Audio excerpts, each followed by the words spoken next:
Hey folks, so I don't know if you've ever seen a macerator pump, but this is a macerator pump.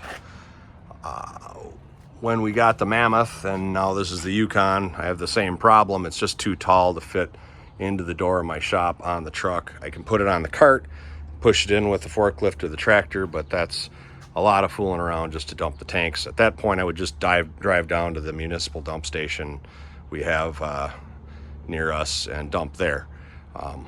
But this is just faster and easier than driving somewhere, so I got this to solve that problem. And also sometimes it's busy there and I gotta wait, and I don't like waiting. So here I can hook it up and dump in the dump station in my shop through this garden hose.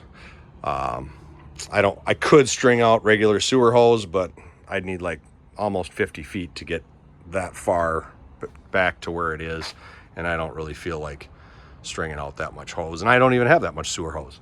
So I bought this myself several years ago. I'm not even sure if they sell this particular brand anymore. This is almost like a generic Chinese macerator pump. It was sold under a few different brand names when I purchased it.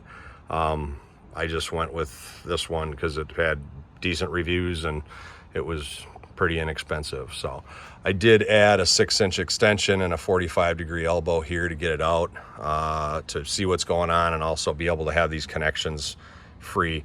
I probably would have gone with a longer extension if I had it to do over again, but it works just fine as it is. Comes with a DC disconnect here. There's an on-off switch here. And then I just hook it up.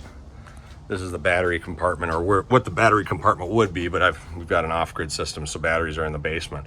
But I did maintain electrical connections back here so that I could do this, and also if I have an emergency I could hook up another battery back here. But it's just connected to my terminals here with alligator clips. I just turn my disconnect on, and then I've got this also came with a cigarette lighter plug as well, so if you have that you could use that, but I use the alligator clips because that's what I'm set up to do.